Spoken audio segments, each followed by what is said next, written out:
Hello, everybody, and welcome to another week of the Map 5 podcast. I forget exactly what episode we're on, but we are going strong, and we're here with all the latest news from Tier 2 and beyond. And today we are very lucky to be joined by a guest, and that's Pummy from GeForce, fresh off the back of their meteoric rise to the top of the Tier 3, Tier 2 scene. Pummy, welcome to the podcast. Why don't you tell us and everyone out there a little bit about yourself? Hello, I'm Pummy. I play DPS for GeForce, most recently winning Open Division in North America. Claps. Yeah, claps all around. Yeah, really, really good stuff. On the back of a long run of victories for GeForce, which we'll get into a little bit later. First off, let's have a dive into the news from Tier 2 and beyond this week. Indeed. Oh, we're just wasting no time. We're just gonna get right into this thing. It's Nope, episode straight 14, by the way. We've made it 14. I'm very happy about that. I'm very proud of That's us. 2 weeks of episodes. It's 2 weeks of episodes. Don't count all the fucking breaks that we had. Anyway, so we're going to start off with some Path to Pro news. Basically teasing news. It's not in itself news. It's that News about news. It's news about news. I'm afraid so. So they're updating us on what we can expect from Summer Series on 6/21. So that is Tuesday, if my math is correct. Here, I can check a calendar. I promise. That is a Tuesday. I was trying to figure out where the 21st month was. No. That's. Oh my goodness. Oh, That's the 21st day of June. Great, thank you. For those for those EU friends out there who might be confused. But yes, that is in 4 days. We'll get some updates on that. But this kind of brings up some general points on the Path to Pro format as a whole. Mm-hmm. Ooh, where do we want to start? Do we want to start with like a little bit of an overview of the actual format, and then we can maybe start with talking about some of the issues that we come across with OD and the actual Contender Summer Series itself? Just a couple of issues that have come to light. Let's just start off with what the actual premise is. So we have the Contender Summer Series, which is 64 teams playing in I believe it's a single elimination bracket to get to the top 8. The top 8 then will play a double elimination playoff format that you're all used to for contenders. To qualify for the 64 teams, the top 32 from OD, the 8 from contenders last time around, and we're not quite sure where the other 24 spots go. That seems like a pretty good summary. I think that we've sort of thrown this into a roundtable format because, Pummy, I think you have some specific insights on this coming from winning OD. Yeah, so all we were told is that the 32 Open Division teams would be seeded according to how we placed in Open Division, and then the remaining spots to fill out the 64 teams would be open sign-up, first come, first serve. Not too sure Guys, about get that. ready. Casters, let's go. Sorry. So top 8 is contenders. The next 32 are Open Division. That leaves 14 slots that are first come, first serve. That's a really I weird way think. to do it, right? Yeah, but I don't know how they make a 40-team bracket without giving like the top half buys first round. It still seems odd to. I mean, you have this massive month-long tournament of 130 teams that is an open format, hence how Open Division's always played out, only to have Summer Series, which is this kind of almost invite but / open tournament that's still you can just sign up and go to. So like we've joked around that we're gonna form a caster team and come in. We're gonna challenge GeForce. That's what you're gonna have Espapega casters coming in. You better watch out, Pummy. We're coming for you. But I mean, sincerely though, it does seem kind of odd to have an open format for both tournaments. Yeah, my personal feeling is that like the reason things are so scuffed is that like up until fairly recently, I don't think anybody in the group of people who make decisions about Path to Pro really knew what version of the game, whether that would be beta, whether we would be in alpha still, whether we would have the OPR or like to compete on. And so they've had to make some guesses, and like the result of those guesses is a slightly weird format. My hope is that like, okay, we'll have this one weird open division and summer circuit, and then like once the game is actually properly launched, we can have like the winter circuit or the fall circuit or whatever as we get. Hopefully things are a little more streamlined, but it's a long time to ask players to wait to get stuff fixed. Yeah, especially for the players. This tournament's going on right in the middle of summer, which is usually the break for schools, and we still don't have official dates yet. And usually summer's when people go out of town and stuff. So I don't know what the tournament will look like, how many teams are going to drop out or be missing players, but it's really alarming that we're a few weeks out from it and we know nothing about it. Yeah.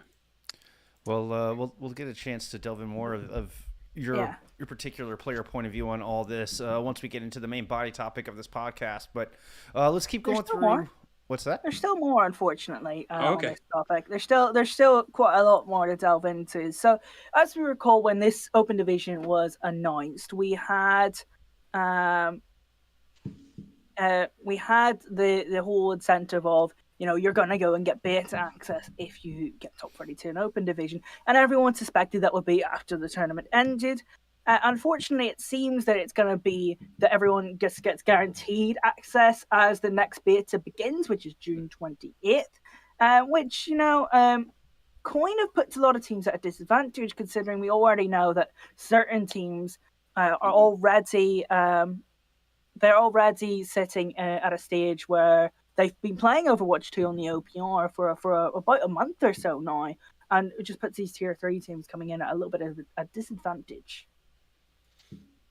Yeah, so us on GeForce, we don't have OPR accounts, we don't have loaner accounts. So whatever scrim we get are with other tier 2 teams, and they have to give us their OPR accounts, which is the pro realm, to scrim them on. Otherwise, we can't play the game we're going to play the tournament on. And there's only 8 contenders teams. Let's just say, for example, the top 4 are scrimming out, bottom 4 are scrimming tier 3. That's the easiest way. So you're looking at GeForce has 3 blocks a week with contenders teams.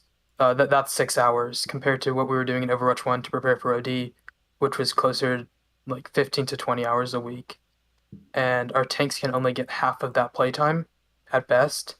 So each of our tanks is looking at 3 hours of practice a week. Yeah, that's a really rough situation. Alongside the difficulty of, like, I'm guessing you pick up someone else's OPR account, you've then got to go in and reconfigure all your settings and your sensitivities and everything. So, like, that probably takes time out of your scrim block as it is anyway. Like, it's just it's so far from ideal. Yeah, I'll add on to that by saying, for example, yesterday, if a contender's team is doing a 6 to 8 and then an 8 to 10 block, if we're doing the 8 to 10 block, we can't log onto those accounts till the 6 to 8 is over, which means we can't start setting up our settings till the team before us is done using them. So it's a big mess. I mean, what a mountain to climb. I mean, coming from your position where you're expected to go in and be competitive against the 8 contenders teams who are returning from last year who have the OPR access. I mean, that is quite a deficit to overcome. I mean, I feel like the tank role is the one that's going to require perhaps the most adjustment to your play style and what you can get away with and kind of testing limits and figuring out how to make that work. 3 hours per tank per week seems just like a microscopic amount. Like, it seems nowhere near enough. So I certainly don't envy that position. And we'll I think we'll try to highlight that story point hopefully come broadcast time, because I feel like that is quite the narrative. I mean, you're definitely playing with one hand tied behind your back, it seems like. Yeah, and especially in Overwatch 1, you at least had ranked or even quick player custom games to practice on. our tanks are learning the new role. They're learning all new heroes basically, Yeah. and they're expected to perform even on new maps. Like GeForce has been running what seemingly like random comps just because of the tank we have in, and a lot of times we aren't leading the lobbies and we don't even know what to run. So we're already being put at a disadvantage because we're trying to figure out what to run. Other teams already have a set style, and we're playing catch up. Yeah, I'd be interested to know. This is maybe tangential to the point, but like what the G4 style looks like in Overwatch 2, but we can get to that a little later in the broadcast, because I mean, like one of the reasons you guys have been so fun to watch in recent months is the fact that like what you're running is quite a dynamic, quite a fun composition to watch. And I wonder how well some of that translates to Overwatch 2, or even if you really had enough time in scrims to figure that out yet, which it sounds like you might not have had yet. Yeah, so on the most recent patch, we've only had a few blocks to scrim. I think we're seeing an owl that ball's coming back a little bit more, but we're seeing like a whole lot of off tank. And because most of us have a bigger hero pool than what we reflect in most of our GeForce matches, we're able to play a lot more comps when we put our off tank in, because just the nature of Overwatch and how off tank controls the dynamic of a comp. I can't wait to kind of talk about the uniqueness that is GeForce, because the dynamic between Strider and Anyhow, I think is quite awesome, and one of the reasons y'all have been so strong and so hard to take down. But I am going to drag us kicking and screaming through the rest of our news so we can get into the real meat of this podcast here in a little bit. So I'll go ahead and push us forward and move on to some roster announcements that came out this week. Starting over in Korea, we had, which is wonderful news. It's been a little doomy here on this podcast when talking about Korean contenders as of late, really just the entire APAC region. But we have an O2 Blast roster announcement. Looking good. Caffeine and Babel are the most recent additions to this roster. Just got picked up. What are thoughts? Ocean, I mean, is our Korean contenders enthusiast? We knew where that was going. Come on, give me some feedback, my friend. What you think? This isn't like the extent of what OT Blast has. They also has like an academy roster. There's some really talented players. I mean, the Time Clan, we know how good Jimbin is. We know how good Max is. And we know how good Hitscan is on the DPS role. Those three players instantly make you a top team in Korea and even the world, really. I am a big fan of, some of their other DPS. I don't know who's going to play the most. I've seen some Viper clips, right? I'll tell you what, he's good. I'll tell you, he's good. I don't know if he'll start. I don't know how flexible they are. Like I said, I've only seen a couple of clips of the other three, so I can't tell you how good they're going to be. But I can tell you O2 Blast are really good at scouting, so I'd assume they'll be decent. Some little notes about this roster is you'll see that Spectra isn't there. Went on loan to another team that we'll talk about later. Aiden, who was there for a short piece of time, is no longer there as well. So you've got Bliss and Babel as well, and Babel is moving over from Flex DPS to Flex Support. Well, yeah, I hadn't caught that bit of the move actually, but yeah, that's unusual. I wonder what's prompted that.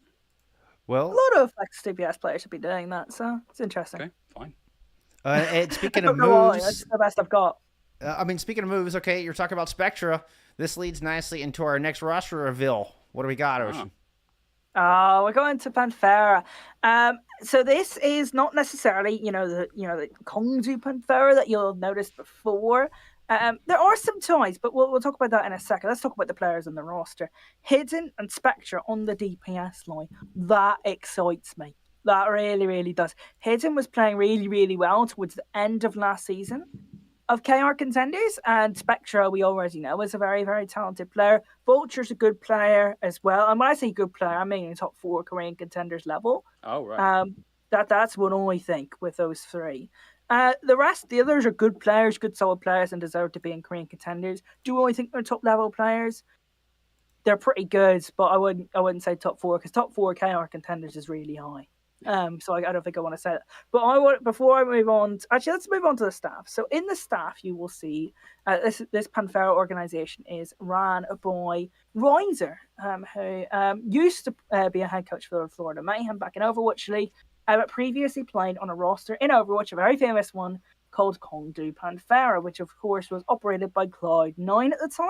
It is now, of course, not operated by Cloud9, and he started Panthera, the organization in Korea, and this is where they got the name from. So it's technically an iconic name in Overwatch coming back.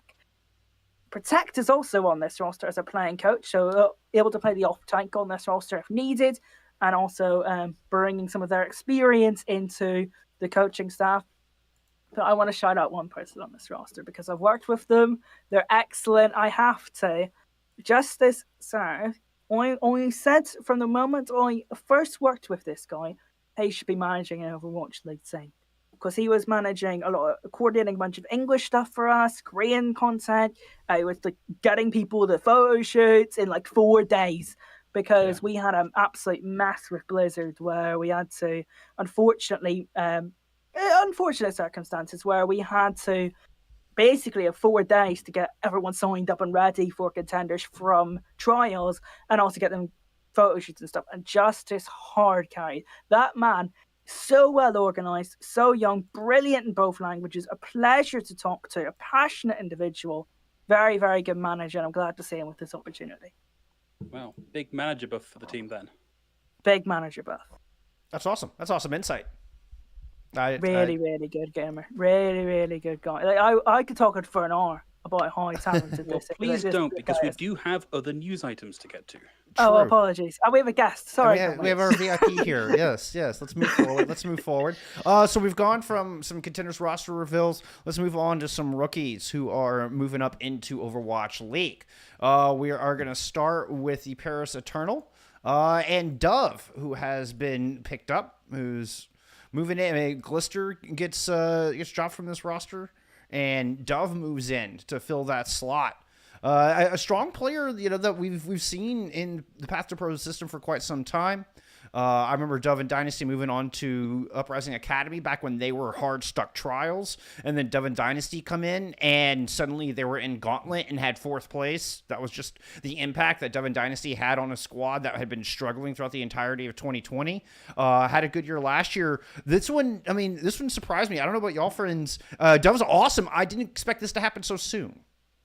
What I will say, I think, point of clarification, I don't think Glister was dropped. I think my reading between the lines is that Glister suffered from the thing that is quite common in like minority Korean teams in NA, where he was just like finding it hard, A, being so far away from home, and B, like having to speak like not just with naturalized English speakers, but with people whose second language, third language is English as well. I think it must have been a very difficult team environment for him, not from like a mismanagement point of view, but just from the fact that it is difficult to adapt to that kind of situation. So I think probably fairly unfortunate here for Glister, and I do wonder if we see him get picked up by one of the Eastern region teams. I think it's an important distinction. Yeah, I certainly didn't mean dropped as if like suddenly, like Glister was toxic or wasn't performing or any of those things. That's yeah, I probably could have picked better words. No, and it's an important distinction. Pummy, I know you had some thoughts on this. I remember you kind of briefly mentioning something about this before we went on air. What are your thoughts on this pickup? Yeah, I think Dove's a really good player. Every tier 2 and tier 3 DPS player, looks up to the two main players were Dove and Hydran from this season, and I think speedily into the flex DPS role, but I'll stick to Hitscan because that's what I play. But I think Dove has been one of the people who puts in a lot of work. DPS in Overwatch 1 has been known for like really long queue times, but Dove still had like 800 games a season played, and he was one of those people who was always grinding and who always kept improving. So for that, I have a lot of respect. Like he never gave breaks. He never like gave up or decided to take it easy when owl teams weren't looking. So I'm glad for him to get a shot. That's awesome. Fantastic. I mean, yeah, I don't think I was looking particularly at Dove as a Hitscan pickup, but I think as we've addressed on the podcast before, that might be because I'm more used to looking at like what's happening in EMEA. But yeah, having then gone back and looked at like some of those performances, I can see why this is a really good pickup for Paris. Well, he wasn't the only one as far as rookies moving up in this past week. We had another. Thank you for the queue up, Jeff. Much appreciated. That's right. Florida Mayhem. A bit of a couple of weird choices by Florida Mayhem, but this one not a weird choice. This is Rupal moving up basically to replace Kareev, who's moving into a coaching role. Some of this then facilitated the dropping of Adam from the roster as well, which seemed a little weird and, like, to my mind, put a bit of a damper on the announcement of this signing, because this is like I was looking at Rupal, Luke Mino, and Landon as like big support player pickups for this season. It's like, oh, Rupal didn't get a look in, Luke Mino didn't get a look in, and we've at least got one of those picked up now. Rupal in the Overwatch League and has had his first game even. Yeah, I remember. This is scary for us. This means we're getting old, because I remember like when we were coming like into casting, like well, at least me and Bulls when we were coming into casting Overwatch at this sort of level. I remember casting Pascal and / Rupal in tier 3. Like, what? He's not in the Overwatch League. I think that's absolutely maddening to think about, right? And all credit to him. I have that feeling about Wub. I remember casting Wub and like Get Good. It's like no. Oh, anyone that they're not in the same roster. anyone that plays NA ranked knows how scary Rupal is, and he's always been taken over since he joined. What was it? Was it like Edge Gamers in Open Division? And when he played on, he was good before that. He was who was he at before? I think it was like Antaku last year. Yeah, it was Antaku, which turned into Edge Gamers when they went through AD. But he's always been really good. And what I'm more surprised to see is like the drop of Adam. I think going into the season, everyone kind of the talk was that everyone knew someone was like a potential Rookie of the Year candidate. Yeah. And he could play every tank. And it was like known that Adam had moved like. I think Adam knew he was getting no playtime throughout the season, and he had moved on to the coaching role. That was like the consensus. So it's weird that they're bringing in Kareev, shifting him to the coaching role, not Adam, who was like allegedly already there. I would love a little more clarity. I know that Albert put out something to the effect of like, oh yeah, we goofed with the announcement and like this is the actual thought behind it, but it still doesn't really explain an awful lot about why that decision was made. And this is the second time this has happened to Adam. Granted, it's slightly different circumstances than what happened with the Valiant, but like, man, that guy can't catch a break. Yeah, I want to point out, I think it's really weird that they picked up Adam, because I feel like when you pick up someone, when you choose like someone comparative to Kellen, right? So when you pick Kellen, you're going to get a really strong main, like a really strong Winston, he's quite aggressive. When you pick someone, you've got one of the most flexible Korean main tanks, or tanks in general, right?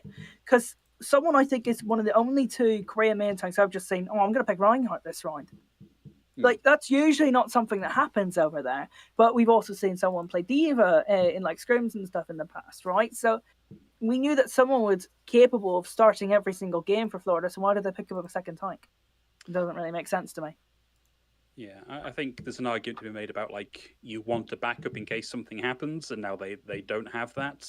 And I guess they're just banking on being able to either maintain or improve that quality over the course of the season. Just want to dip back very quickly to Rupal. Like, when you look at the teams he's been on, like it's a real who's who of NA tier 2s. In order: Antaku, Kratos, Revival, Noble, Dice, Wisp, Redbird, and now Florida Mayhem. Yeah, that's a lot of big names as far as the contender scene goes. And he first won it with Revival, if I remember correctly. First one contenders with Revival. Yeah, that was in the list. Yeah, that's the early 20. It was the first season, 2021. Yeah, because that's when they beat American Tornado. That was Cloudy on the roster. The Rush Rival team, yeah. That was the Rush Rival team with Cloudy. Yeah. Rupal's really good at Baptiste. Yeah. All right, let's drag this kicking and screaming forwards. We do have like the actual interview portion of this to get to. Oh, sorry. Yeah, get it together. Come on, team. It's probably just my fault, to be honest, man. 100% it is. It is. If you look at the run of show, it says right here in this thing, it's your fault, Ethan. That's what it says on the run of show. We've done a bit of talking about Korea. We've done a bit of talking about North America. It's time to move over to Europe, Middle East, and Africa. So we had some OD last weekend, and we had some stream difficulties. So me and Jeff were sitting in the call. We were watching Logix's stream while we were doing it. We were watching Logix's stream, watching some Pep's gameplay. and he has uploaded those VODs actually from OD with communication. Now, I remember watching these games. I want to talk about Logix because I was saying to Jeff during when we were watching these, Logix still has it. He's still a very, very talented player because he was so switched on in game. He was getting things a second, 1.2 seconds before his teammates were. He was switched on. He was sharp, and he was actually getting kills. He was making clutch moments happen. There was a moment I remember last Royal Invitational against Dice where he turned things around. He had a moment here in OD against who was it against? It was against Goats. It was against Goats on Ilio's Lighthouse. He was on Tracer, just randomly killed 3. Like, he's got so much clutch potential. He's so switched on in game, and his communication was not what I expected it to be. It was really, really good. So these VODs, something to go learn from. It's a real shame that like Logix's last showing was with Toronto Defiant, where he was their Symmetra specialist. Which, like, if you know anything about Logix, that is such a weird position to be in. Yeah, who knows? Maybe he'll get another look in with the advent of Overwatch 2.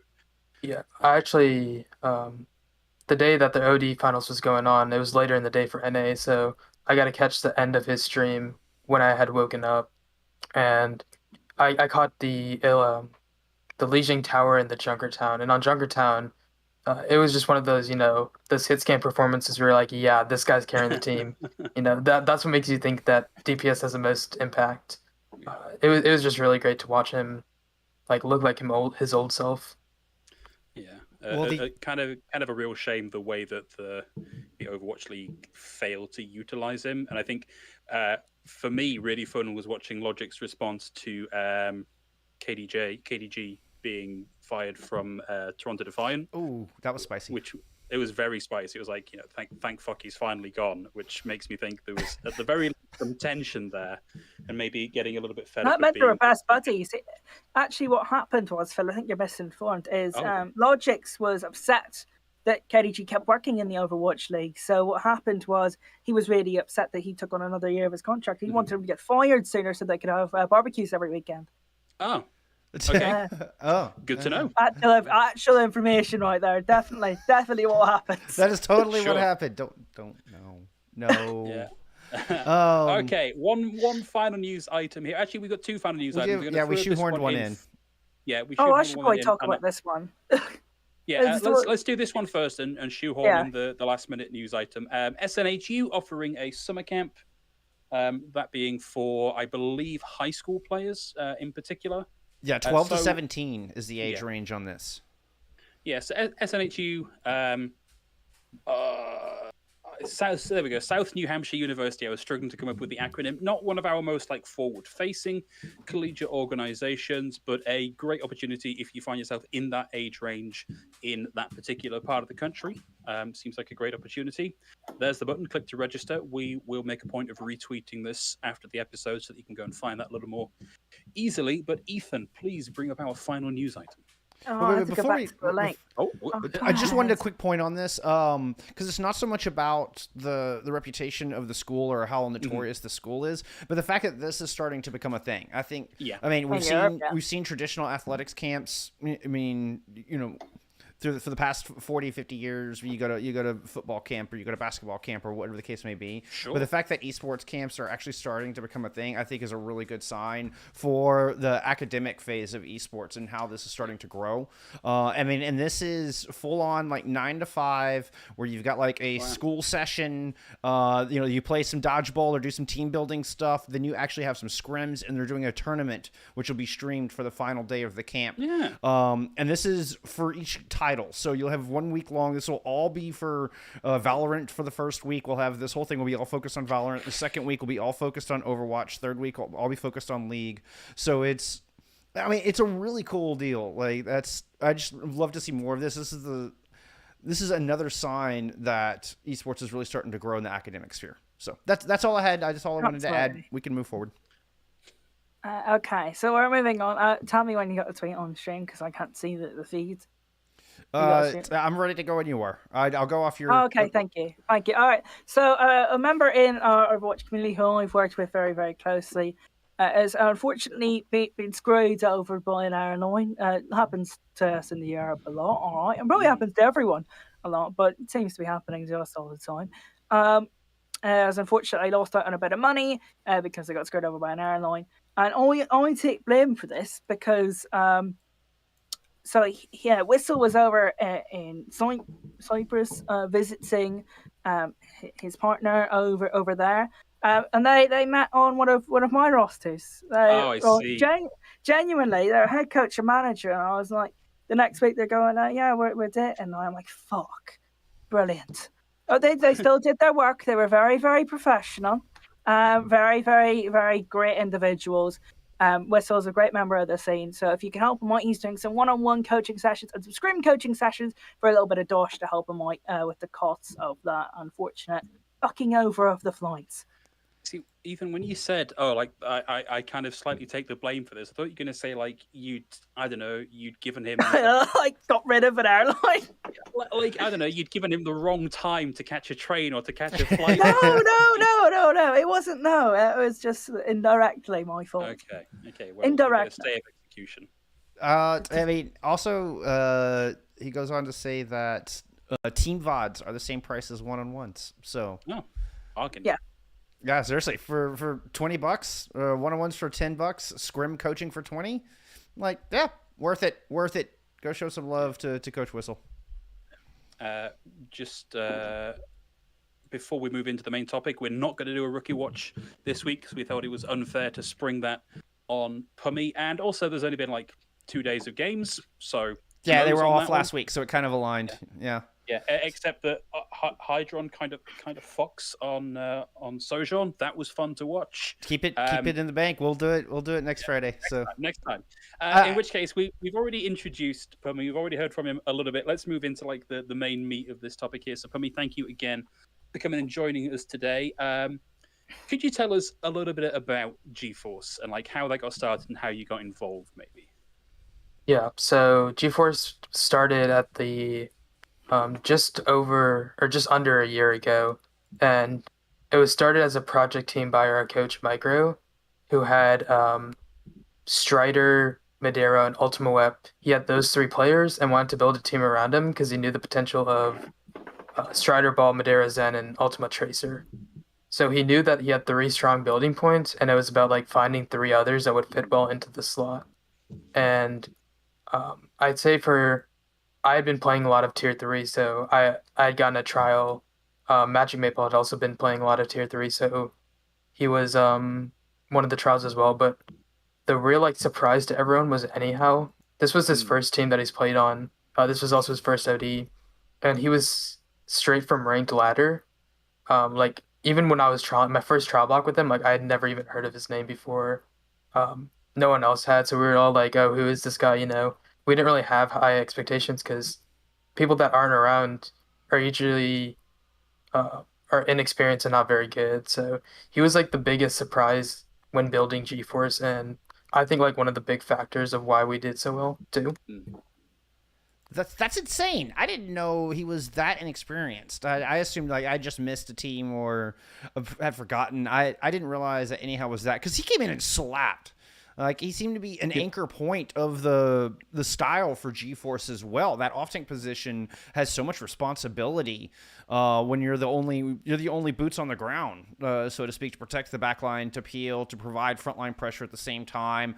Like I do not envy that position as someone who typically plays main tank. I don't envy that position of an off tank in that ball composition. So that's a lot of trust to go into somebody who is relatively inexperienced. And I'm sorry, holy shit, Anyhow pounded. I mean, especially through OD, straight up. Yeah. I think jumping to OD, I think my 2 like standout players from our team was I think Ultima the last 3 maps of our finals, which just went absolutely crazy. Yeah. And Anyhow also played extremely well. So those are my 2 MVPs from OD jumping ahead. But one thing I will say is that like going into the creation of GeForce, I was mentioning that we had Strider and Ball, Ultima Tracer, Madeira, Zen, even Magic Ball, Brig, and then Anyhow was comfortable on both Sigma and Diva. But I was kind of the odd man out because I had played almost no Sombra going into that.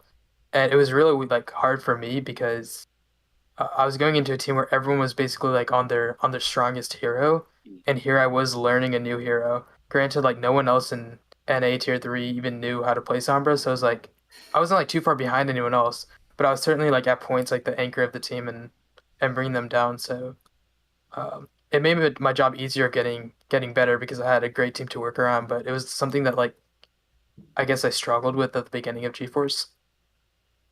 And I wonder how it was coming in from, you're a hit scan generalist, like, you can play everything in that role. How is it being that little bit more, like, restricted isn't the right word, but like, there is a G4 style because you're playing specifically to the strengths of these players. How was it making, other than learning Sombra, how was it flexing into this position where you didn't flex, if that made any kind of sense? Yeah, it was more like understanding your position within ball comp, and I think that it took a while for me to realize like how valuable like knowing both Sombra and Ash was. I think it was in the last Red Invitational versus Bear Claw, whereas first to two in our last map was Hollywood. They had to sub in their DPS, which was Bun on Sombra and then Haven on all long range hit scans. And so we knew what they were gonna run. But I think the last map is like when I played both Sombra and Ash, and I realized like, hey, this was actually pretty valuable that I could play both of these heroes, and change in the middle of a map, and we were able to win that match. And so I think it was very valuable to like find my place within the team, yeah, not just on Sombra. And I think that what you learn there will come back to benefit you once we start talking about open division and the competition last weekend. That seems to really come into play, but I don't want to get ahead of ourselves. Yeah, So it's not quite yet. we're not quite there yet. I'm just teasing, all right? I'm just teasing a little bit. But it's such a cool point. One thing I wanted to ask about is what was the energy like? What was the atmosphere like on GeForce, particularly in those early days where everybody's kind of getting to know each other? How, because you seem very comfortable and there's a lot of synergy 8 months later. Back in the end of 2021, what was that atmosphere like? Who do you think really helped you to kind of feel comfortable on the squad and feel comfortable making those stepping out of your comfort zone a little bit? Yeah, so when we had started the team, there was a lot of like growing pains, I guess, but one of our first few regular scrims we had was a warm up for a trials team, which was Drifters. Sure. And since we were warming them up, they always wanted to play like their maps, and they had us play Ball Tracer Sombra against them because that was what they thought they were going to play against. So we were actually forced to play the Sombra comp a little bit, or a lot, I guess, the first week. I remember that very vividly. And that's really when I was forced to learn it. And as we moved through our first few tournaments, we got beaten by a lot of double shield and anti-ball comps because teams were like, oh, they have a ball, let's just go Ursa Sigma Torb Cassidy and counter him. And that worked on us for a while, but then once everyone starts doing that, we ended up getting so much practice against it, which I guess foreshadows OD, that it didn't really become a counter comp anymore. Hmm. And a large part of what helped me personally was I think micro, and especially like in the early. It was funny because at the very beginning, micro helped me a lot, and then he got busy with a lot of school stuff towards the middle of GeForce, and then we'll touch on this later. But after we lost to SBU, he helped me a lot. What if you had to sum up Micro's style in a couple sentences? What is Micro's style of coaching? No pun intended, but micro coaching. Yeah, absolutely. So there was like some small stuff that he would mention, like if I was on Sombra and we knew the other team had EMP, but I didn't, and we'd have a support ult, I would just sit on my backline like holding the hack, and I ended up getting a lot of hacked EMPs, just because I would sit on our backline and hold the hack. So by the time they uncloak and cast EMP, it would get hacked out of this. I think one of like the most like memorable ones is versus Roadhog Reds again on Blizzard World of the quest line, where I hacked Cyrus out of EMP. Oh, I don't think I have that exact moment. I do have some footage from shit. that. I know. I don't have that exact moment pulled up. I dare you, Phil. You should have every single moment from Pummy's career ready to go, locked in your brain. Fucking embarrassing. I'm working with amateurs here. Oh, but that's brilliant. Like, the manual hack is going to be faster than the EMP. You know what targets they're going to be going for. That's brilliant. I think that's a wonderful insight into macro style and kind of telling micro style. I think I said macro, coincidentally enough. But kind of guiding you in that way. That's pretty cool. It's always hard for, we're a bunch of casters here, and it can be difficult to determine a player's style. It is exponentially more so trying to determine what kind of impact a coach has. So I just find that fascinating. Yeah, I mean it's an unnoticed part of, especially like tier 3 and tier 2. Overwatch League, you kind of know what you're getting. There's a lot of player interviews about what coaches are doing, but almost nothing in tier 3 and tier 2. Well, it's a good thing we have Map 5 to do that now, right? Yeah. I guess so. Now we know. There you go. Just pat yourself on the back there, Roshan. We try. I was patting us on the back. I was giving you a pat on the back as well. Yeah, no, we try. We take a wash. No, it is all Pummy. That's who deserves it. That's who deserves the pat on the back. It's all Pummy. So Pummy, we've spoken a little bit, in fact, at length about the fact that you guys have conquered OD and you came out on top of that one. But it's the latest in a long line of successes for you in GeForce. Like thinking back to things like latency, questline. That's a lot of gold. Yeah, in fact, there we've got it up on screen. I mean, I don't have a specific question about this really, just to bring it up and say like that's quite an accolade for 8 or just under a year, I think you said now of being together. Like, was this what you were expecting when you joined with this team, or has this been like a very pleasant surprise for you? Initially, when I joined, like I didn't really know what I was gonna do if I didn't make this team. Who knows? I might have stopped competing. It might have been continued, but guess we'll never know. But I wasn't really at the top of tier 3 even. I wasn't like anyone's like clear first pick or like punching into tier 2. So when I joined the team, I didn't have a lot of expectations. We had like a lot of inexperienced people with like Strider and Anyhow in team environments, but also a lot of like, I guess, quote unquote veteran talent with like Ultima and Madero. I guess veteran for tier 3, but so like I didn't really know what to expect. I was just playing it to have fun, and we started to realize that we were getting good, and that's kind of when we went on like our long stretch of winning, and then we eventually got to a point where we were like starting to think about like, damn, it's really unfortunate that there's no contenders right now. Like this was at the beginning of this year. We're like, we've been dominating tier 3 for so long, and it's such a shame that we can't go any higher at points, but I guess that's part of the game. You just got to wait it out. Yeah, and I think like the few times that, because we've covered GeForce as news items here over the past few months, like every time it's come up that GeForce have won yet another thing, it's been like, oh well, if you look at all of the other rosters currently playing, by and large they are either pickup rosters or rosters with a lot of changeover, like Dice Gaming throughout the last 8 months, and like the consistency that GeForce has had seems like it's been a pretty big part of how you've done what you've done here. And you kind of touched on that just now with saying like, people keep throwing these things against these comps at you as counter comps. Eventually you learn to counter the counter comp.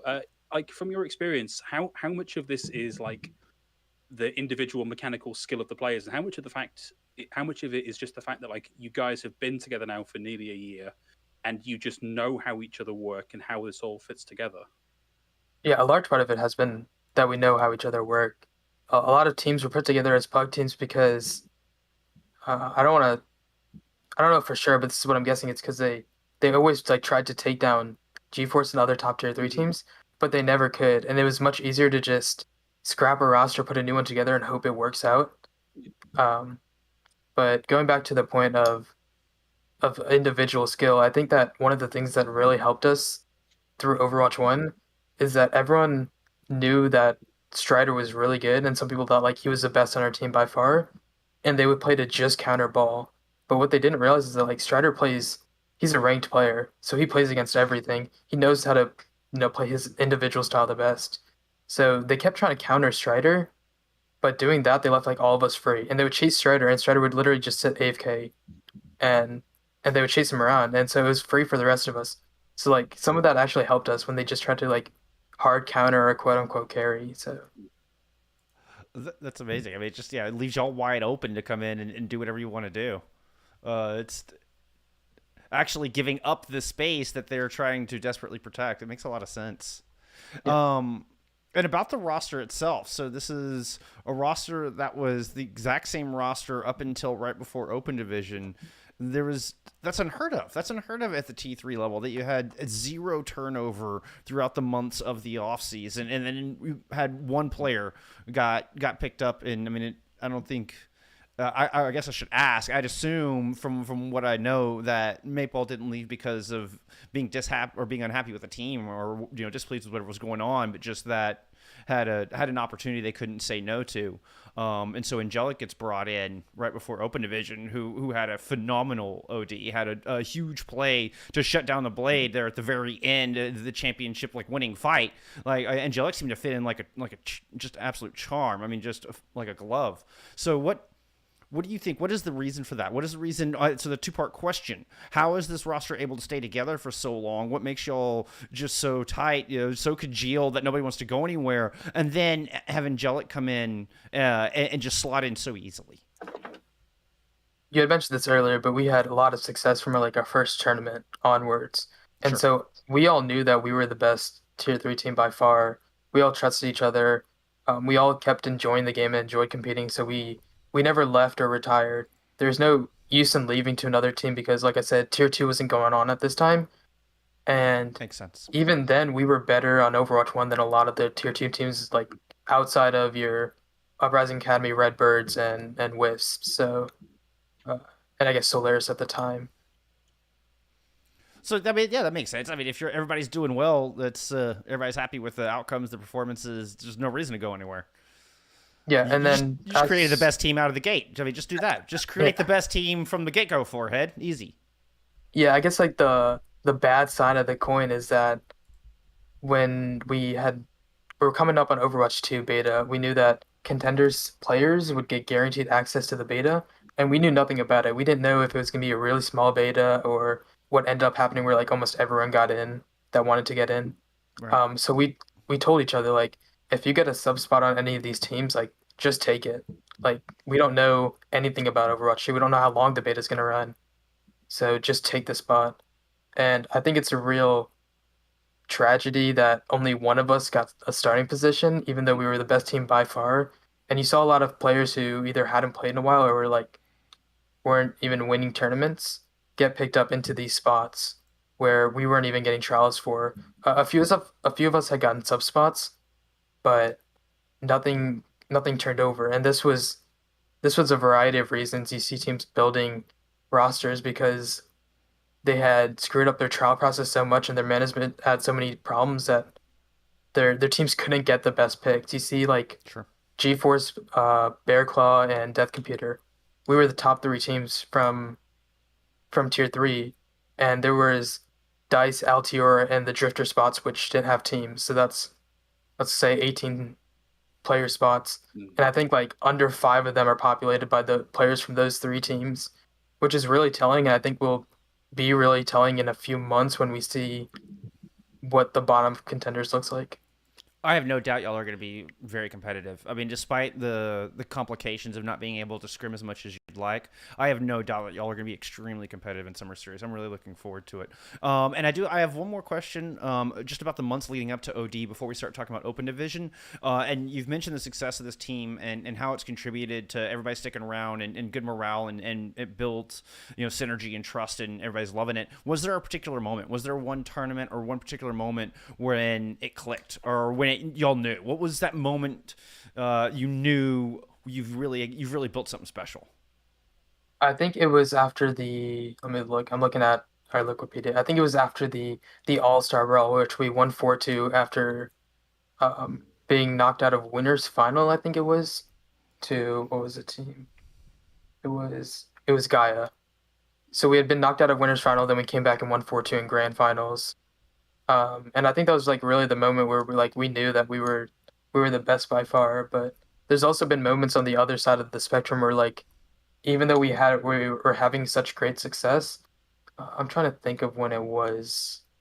I think it was before Last Ride Invitational, or I don't know if it's an invitational, but there were times where it was the opposite side, where from the outside we seemed like the best and we kept winning, but there were slumps that we went through of like we were, maybe winning like single fights a scrim, like less than 10 fights a scrim and stuff like that.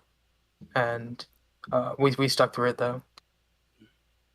That's awesome. I think that there's a nice segue here because you mentioned the All-Star Brawl falling down into the lower bracket, coming back and kind of getting that revenge.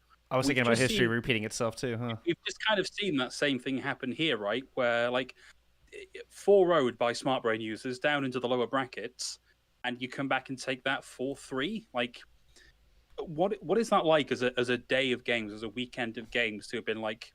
I know 4-0 isn't like granular enough to say like how close the game was, but like to be 4-0'd down into the lower bracket and then have to fight in a best of like all 7 rounds in a best of 7. Like, what's that like as a game day for you? Well, so Saturday was the winners finals in which we lost 4-0, and it's a 4-0. It wasn't close. It was a bad showing from us and a good showing from them, obviously. But I think there's like a lot of pressure on us, or at least for me, I can say there's a lot of pressure on me because GeForce was the favorites coming in, and it was our OD to lose. Yeah. And so when you have so much riding on that, I think that kind of caught up to all of us. And you saw them come out with the ball comp with Torbjorn in, and that also threw us off guard. We were all trying to do too much, and as we started getting further into the series, I think the first map was kind of close. Gibraltar was the last fight. Yep. And then we're down 2-0, and we're all starting to freak out, make mistakes, get frustrated. So I think that's one of the reasons it went so bad so quickly. So then the following day where you've come back, what was different about that? Because normally it's the same matchup, it's even technically the same number of maps played, and yet a much closer showing with you guys coming out on top. What was the difference there? Yep. So we knew going into Sunday, which is losers finals and grand finals, we knew that they were going to run something. We had seen what they were going to run, and we still had full confidence. We knew that like we had at points lost to ourselves, but it was a really good counter comp that they had. But I do want to give another shout out to Micro, because the night after we lost Open Division, I think it was at 2 a.m. EST, Micro had sent probably a few hundred messages and screenshots Wow. of how we should play into that comp. And I think a large part of that was me making the swap from Sombra to Hanzo. Yep. And I was talking about like how Micro helped me with micro things. And one of those was like Sonic arrowing the flanks where Snozlar was coming from, because we all knew Snozlar was the carry of that team, and they were playing to set up him. And so that adaptation was what we needed. Yeah, that's huge. And I was thinking the same thing, because not only are you not as vulnerable to the Torb, where you weren't able to get as much done as usual with the Sombra, but yeah, I mean, Snozlar had a phenomenal day on Saturday. Ocean and I actually cast those winners finals, and we were very surprised because y'all were the favorites. I thought y'all would come in and take the dub on that one. But props to SBU. They played it smart. They had done their homework, and Snozlar had a wonderful day. Really definitely gave y'all a lot of problems. But the adaptation on the day that counted most, when y'all came back on Sunday, Snozlar was not lighting up the feed nearly as much, and so it was definitely noticed the Hanzo. And this kind of leads back to what you're talking about with the flexibility, where you had to learn Sombra early in the season. That was the first thing that popped into mind, because then you were able to kind of pepper the Sombra in. When was that just by feel? Was this also coming through from Micro, or was this one of those moments like we had talked about prior to the last weekend, where it was just kind of feel it in the moment? Because I noticed you started to pull out the Sombra as the series went on a little bit more, not as much as we saw on Saturday, but when you did, it found success. Was this just an organic, this is the right kind of moment feeling, or was this pre-planned? So when I started competing with GeForce, I was more of like a traditional Hitscan player. Like I played Ashe, Hanzo, some Widow. And then I quickly fell into like the Sombra one trick. And I think it was really like, it's really nice for me knowing that I didn't end Overwatch 1 as a Sombra one trick. I played a lot of Hanzo in the finals and even some Ashe. But we were able to slot the Sombra in more when we like were struggling and I didn't know what else to go. I think the Hanzo was by and large like the better pick in most scenarios. And so we just played Sombra based off of feel, and sometimes it even caught them off guard because they were so used to playing against Hanzo. What happens when we instantly swap to Sombra? Can we cheese out a fight or a point or something? But being able to end playing something other than Sombra was really nice for me. And it was still a tough series. It's like Anubis. What the hell happened on Anubis? Y'all had Anubis. It was so close. You come in and pop off with a 3K. I'm like, they've got this. Like, Pummy just took down 2 with 1 set of storm arrows in overtime. There's no way SBU come back from this, and somehow they managed to snatch Anubis away. So I mean, but it was a really close series. It was really exciting to watch. But you stayed strong. You come back and take the last 2 maps.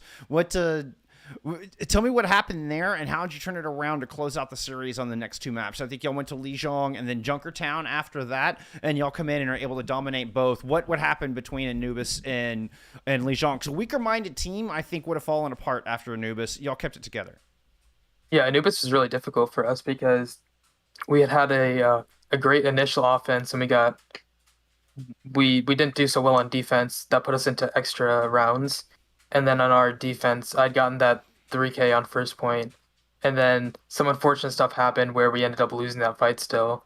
But then we held on the second point. So it was still very winnable. We had what was it, like 2.5 or 3 minutes? Yeah, y'all had a better time. Yeah, I think it was 2.5. Yeah, we had 2.5 minutes to just cap A for a draw. And we ended up choking that, which was really unfortunate. And we knew, like, at that point, like, this is our elimination, like, so going into Lijiang, we were so we lost that map, so we had pick. We were really comfortable on Lijiang, but I remember getting up after Lijiang because there was a break. I remember getting up and walking around, and like before that match versus SBU, we had played a 4-map match versus HMC, and then before that we had the warm up. So we had been playing Overwatch for several hours at that point, and I remember getting up and walking around and just feeling like weak, like just exhausted. Sure. And but I'm glad we were able to figure it out. We took Lijiang pretty well. I think we played well on that, and then Junkertown was a nail biter. We almost got full health, but happy we managed to come out on top. It was a great series. It's interesting as a thing that I don't think we ever really touch on, is that these are long game days. Like you mentioned, you had your warm up and your lower bracket finals and your upper bracket finals. What do you do as a player to like keep yourself focused and energized, or is it just a case of like you ride what energy you have, and then when it runs out, it runs out? Like, what are your coping mechanisms? So I've played a lot of officials and long tournament days, and I usually go off of by fields. But on our winter final day when we got 0 forward, I had drank a lot of caffeine because I thought, like, caffeine is good. It'll help you play, it'll help you stay energized. But that ended up, like, I know anyhow had also mentioned that ended up like freaking him out even more. Like he was almost like too into it. Interesting. And so going into Sunday, I just had my morning cup of coffee and let it ride me through the day like usual. So maybe, who knows if that helped. I have a thing with rosters I work with. I only tell them caffeine, that you can have caffeine just before the last 2 games. That's fine, because if you have them right at the start of the games, right, and it's too much, you're gonna burn out right as the day ends. So it's like a natural thing called caffeine burnout. So yeah, be careful with that. That's some good advice to people like that. Counterpoint. What? Mainline caffeine. Never stop drinking. That also works, caffeine, but it's not as healthy. High sugar beverages, and you'll be fine. No That problems works, at all. but you have to never stop. You have to be like elite at like just like fucking chugging it down. Yeah. Our lawyers have informed me that do not listen to Phil. just Cowards. Oh, okay. So that's closing thoughts on that finals and y'all in SBU. First off, I have to ask: are they now like a rival? Like after that, does that feel like a rival now for GeForce? And then just any other closing thoughts you have on that winners final to grand finals matchup in particular before we start talking about open division as a whole? Yeah, like I mentioned earlier, like it was us Bear Claw, and Death Computer the top 3 teams. And Death Computer has seen like a lot of different phases to it and a lot of different roster moves, but it's always been pretty much the same core or same play style Sure. and essence of it. So we've always like played with them a lot. We played against them a lot. They've always been I guess a rival, but I'm not sure what's gonna happen in next summer series or what's going on. But Well, that kind of brings us. I want to ask just about the experience of Open Division across the board, since it was GeForce's first time competing in this tournament. What were your thoughts? What are the thoughts of the team of how it went as a whole? Was there anything you would improve? What did you enjoy about it? Was it a good experience? Was it just plumb exhausting and you needed to sleep for a week after it was all done? What are your thoughts on the tournament overall? so the tournament structure this time worked a little bit differently, where you played like one match a game or one match a day in winners and then 2 in losers, depending on which side you were in. And so this made it for like the first week and a half were like really slow, and then all of a sudden it picks up where you're playing really good teams day after day. So I think like compared to Blast OD and the other ODs where it's like a double elim bracket taking place over 2 weekends, I think it felt a lot better paced. Obviously, like it's every team wants to win and win like dominantly, but Sure. I think to wish that upon your team is like a little bit silly because that's almost never going to happen. So I think I'm pretty happy. Sure, there's things that change, but there's no reason to be disappointed about it. But aside from winning, it seemed to be a good experience. And yeah, the pacing, that makes a lot of sense. Like, it seems like that's high octane for 2 weekends just to run through a full double elim bracket like that. So, well, forgive me if I don't mean to ask you to repeat yourself or anything of that nature. I don't want to beat a dead horse, but I just find it fascinating to get a player's point of view of what it's like going through one of these tournaments, especially with the format changes. And this will lead into our conversation about Summer Series and that format as well. But I figure, starting with OD, yeah, I mean, it sounds like it was a good experience overall. Yeah, we enjoyed it. It was our first OD as a team. We were finally thankful to be able to play an OD as GeForce, because that was the Right. point of GeForce at the start 8 months ago, was to do Path to Pro, not compete in smaller side tournaments. Sure. Well, that's absolutely mental. 8 months and I didn't get to play half the pro till now. That is a long time. Hey, you know what? The patience and preparation paid off. That was a Yeah, lot they of want it, alliteration. but But must have been yes. worth it. Yeah, exactly. All right. So let's get into a little bit more spicy topic. Summer Series, Path to Pro. There's a bit to unpack here. I mean, where do we start? Oh my, where do we even start with this one? Let's start with talking about the access to the beta. I think that's a good place to start because we're talking about practice and leading into Summer Series. We've already touched on the fact that y'all don't get access right away. What's the story with that? What were the team's expectations versus what was reality as far as getting access to the beta and being able to practice for Summer Series? We hadn't put much thought into what practice for Summer Series was going to look like. We knew that we could win OD. Like, we were one of the contenders. Like, we were like, okay, Overwatch 2 beta's over. Let's go really hard in Overwatch 1 one last time. And we were scrimming, 20 hours a week, or practicing 20 hours a week. Right. So then, now that we're done with that, okay, we've won OD. Next goal is to win Summer Series. So it's like, okay, well, let's go just as hard. But it's like, oh, we don't even choose when we can scrim. We don't choose how much we can scrim. It's only the 8 contenders teams that have loaner accounts that they can give to us to scrim. So if we're only getting 3 to 4 blocks a week, which I mentioned earlier, which just is not as much as it was in Overwatch 1, and since we spent the last 4 weeks to a month grinding Overwatch 1 while these teams were grinding Overwatch 2, we're already put behind. We put all of our time into Overwatch 1 because we knew we could win that. And by doing that, we knew that we would fall behind in Overwatch 2. But now we're here and we're still falling behind because we now want to dedicate all of our practice to it, but we just can't because we don't have Overwatch 2 accounts. Has there been any word on when y'all will get full access? Is it just you have to wait till October 28th or June 28th? I mean, like the rest of us. Yeah. I think so. I think we're like the only positive thing is we're like guaranteed access to the beta. I don't know how true that is. But you saw recently that like you could buy the Founders Edition or the Watchpoint Edition or whatever in guaranteed beta. So that's not like too much of a perk. And I think there's also something about the Path to Pro admin saying that round of 64 and round of 32 would be played on the beta, then rounds after that will be played on OPR.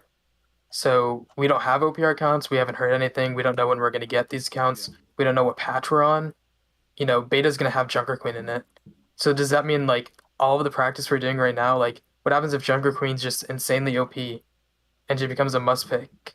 Like, yeah, you know, is this practice still useful because it's 5v5, new maps, new game mode, but what's that going to look like? Not to mention the new map as far as Rio de Janeiro. Yeah, so what will that be total, like 5 or 6 new maps? Yeah, and is that map going to even be played in Summer Series? Is that one that's going to be in rotation? You know, like that seems like a giant question mark. Hopefully we get answers to that on Tuesday. Hopefully. Hopefully. Okay, so for anybody out there who doesn't know, like I know we've had some of your teammates popping in and out and some other players who are in the know, but for those who don't know, what's the biggest difference between just playing on beta and playing on OPR? What makes that such a big deal? So because OPR was more for OWL players this time around, usually in Overwatch 1, the OPR wouldn't change patch till a tournament's over. And sometimes the live patch was different from what Overwatch League was playing in even contenders. But since now OPR is only used for Overwatch League, that OPR it's just Overwatch League patch. So up until a week ago, it was on the Super Strong Soldier patch, and now we're on the one that's being played live. But one thing I will say is that we mentioned earlier about picks, mid-season pickups like Dove and Rupal. Yeah. Those players were able to get into Overwatch League and fulfill those I guess 30-day contracts or whatever they're on because they had gotten the time to practice on the OPR and Overwatch 2. Yeah. But I see why they left it up for that. But then what happens to the players that need to fill those spots? Now there's 2 spots left, and if Tier 3 hasn't been getting any OPR access to fill those spots, Tier 2 just becomes smaller and smaller, and like there's less talent overall. Yeah, I think I mentioned earlier that like we're looking at this as it's a transition season where I don't think any of the people making the decisions necessarily knew what we were going to have to play with and to offer players, and so like it really sucks to say, well, you know, we've got to like it and lump it, we've got to do this season, and then things will be better the next season. But like, yeah, how many people have missed opportunities because they haven't had this? How many people have retired because they didn't have access to Overwatch 2 and they couldn't scrim, they couldn't practice, and therefore when it came to like doing a trial for an Overwatch League team, maybe they weren't even considered for it. You know, I don't want to put words in the guy's mouth. Like, he was fairly clear about his attitude and his feelings towards the game, but like Petal is a player that we should have been looking at and discussing with regards to that Hitscan DPS spot for Paris, but he didn't get access to Overwatch 2 to do the level of scrimming that you need to put on a performance that demonstrates your capacity to an Overwatch League team. And maybe that's why we've lost the guy, or at the very least, maybe that's part of the reason why the scene has lost such a talented player. I think that was also the case with Wub, funnily enough. Yeah. I think he was a vocal component about not getting Overwatch 2 time, and the players who were in contenders were already 2 months behind OWL. And a lot of the time, since it's a new game and Overwatch League teams are like finding out that their roster isn't working or their players don't want to continue playing, that they're having to fill these spots. And the contenders' talent is weaker now because they started 2 months behind. Yeah, it's an unfortunate situation, and like there's not really much more we can do other than say, yeah, it sucks because it's so far beyond any control. We just got to hope that we get over this rocky patch and things get a little easier. Yeah, exactly. Hopefully this is just a one-time growing pains of making that adjustment, and that we don't have to deal with it again for the fall tournament, whatever that may look like. I mean, fingers crossed, huffing as much hopium as we can on that one, I think. Talking about format overall, or in teams going into this, Do you have any other thoughts or something that you think would improve the summer series coming up? Yeah, we're told that it's single elim till top 8, and then top eight's a double elim bracket, so similar to every other contenders for top 8 at least. But because we seeded first in open division, that means we're going to be behind the 8 contenders team, so we're going to get the 9th seed. So who does that mean that we play later in the bracket? Do we play the first seed since we're the 9th, or do we play the 8th seed? Because we're going to have to. You'll The point play is the we have to beat a contenders team to be Yeah. in that top 8. So we're still not sure how that works, who we're going to play, and even because the 8 contenders teams are seeded off of their performance from when November, October, Yeah. and Like, those 7 months rosters ago. look very different from what they did then. So in a few months when seeding comes out, or a few weeks when we see seeding comes out, who knows? It may have been better to be 10th seed than 9th. That may come back to bite us, or it might have been better to be 11th than 10th. So that's a flaw, I think. Yeah. Do you have a feeling, Pummy, based on the admittedly limited scrim time that you've had, of what the level of competition is going to be like for those tier 2 teams coming into the summer series? Yeah, I think it's going to be a big shock to a lot of the tier 2 teams, because a lot of tier 2 teams are used to having bad performances, but being locked in contenders for 2 seasons and then trials the next. So that's 3 seasons that they're like locked in no matter how bad they do. And I think this is a better format because if you aren't good, you get kicked out instantly. Yeah. But that can also have its negative sides where it's like, okay, you have a good team that has a bad meta, or a player has an issue and suddenly they're not able to play, like they get kicked out. But I think a lot of quote unquote tier 2 teams are gonna realize that they're not so good. Okay, interesting. Interesting. Kind of speaking of, we got Aqua in chat who talks about Blizzard say they changed the format so that they can prevent gatekeeping, but now only tier 2 teams get to determine scrims. So it's kind of just an interesting note. I thought it was worth bringing up. It makes a lot of sense. It makes a lot of sense. And you know what? Pummy, I bet you're right. Like I said, I fully anticipate to y'all be extremely competitive, especially after you've gotten a chance to get comfortable and kind of get your style adjusted into Overwatch 2. Without giving too much away, do you anticipate running a similar style with GeForce, or do you think y'all are going to have to reinvent yourselves moving into the new game? I said this before, but we don't have a lot of practice time on Overwatch 2. We're still figuring out, who's good on what hero, who do we want to run on what map, what kind of comp we want to play. And who knows, this might be all for none, because when Junker Queen comes out, or the next beta, I'm assuming the next beta is going to come with not only a new hero, but balance changes that's going to shift the meta. Who knows, we might get another rework. Like, they were talking about the Moira rework. They said something about Junker and Symmetra. So it's likely we're going to see a lot of patches, or a lot of balance changes, a new hero, and possibly a reworked hero. So we don't even know what that's going to look like. Maybe it'll fit our style. Maybe we'll have to change something. Maybe, there's a lot of questions. And that just kind of brings us back to the square one problem, huh? Yeah. Well, that to me, guys, looks like we've cleared everything off our agenda. Unless, Pummy, there's anything that we've not covered that you want to talk about? No, I mean, I just want to thank the people who have stuck around the scene for so long. It's been kind of dry, especially you three who have been casting your games and following along. So, man, we really appreciate you taking the time to come talk with us. Yeah. Much appreciated. Yeah. No, this has been awesome. It's been really interesting. I think probably one of my favorite episodes so far. It's Absolutely. been, really, really cool to hear about. And that brings us unceremoniously to the end of the podcast, and of course to Tier 2 Tweet of the Week. We actually have 2 really strong contenders this one, and I'm not 100% sure which one Jeff has queued up here. I've got them both available. Which one we get. I think we got to show them both. I think it's a tie. I think we were split on which ones we thought should take this, but I'm going to start with Anj or AJ or however you pronounce this. Apologies, but what I will not apologize for is this epic moonwalk It's Anj plus alcohol equals epic moonwalk right there. This is the content we need more of in T2. Honestly, just show it some personality, show it some style, and well, a pretty fantastic moonwalk. I can't do that. Like, no, I can't. Round of applause. Yeah. This is Skills fantastic. in the game and out the game. The other one I think is actually a beautiful note to end on. Those of you that have been watching since the beginning may remember that we had Coach Wheats on, and touching grass was a mistake. What a happy-looking guy! What a vivid sunburn! Oh, our very first guest here, red as a lobster. Beautiful. Oh, yep. Right, that's good stuff. On which note, everybody, thank you very much for watching. Pummy, thank you again for being here. It's been an absolute pleasure.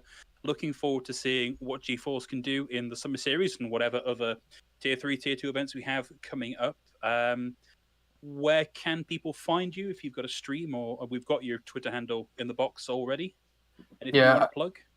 I don't stream much. I don't really use Twitter either, but I have a Twitter. It's at PummyOW, but I guess I want to give a few shout outs to G-Force and especially our manager Aosis. I think a lot of people don't really understand what makes a good manager good and a bad manager bad, or rather, like, they don't know much about managing the scene. But Aosis has definitely been like a big part of our team since day one. So big shout out to him. Awesome, wonderful. Well, thank you very much again, Pummy. Thank you, Jeff. Thank you, Ethan, for joining. I was going to say joining me like it's my podcast. Thank you for being here with me. Thank you for having us, Phil. What I meant to say. Yeah. Those, am I allowed to come back next week? We'll see. We've got to have a performance review first, so expect a decision around Wednesday. Those of you wondering where Billy is today, Billy is in good health. He was just busy casting for EGF Nationals. Hopefully, he'll be back next week. As will we, and thank you as always to Glitch for letting us use her remix of the King's Row theme in our opening music. Thank you everyone for tuning in. We're back next week with more from Tier 2 and beyond.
Bye.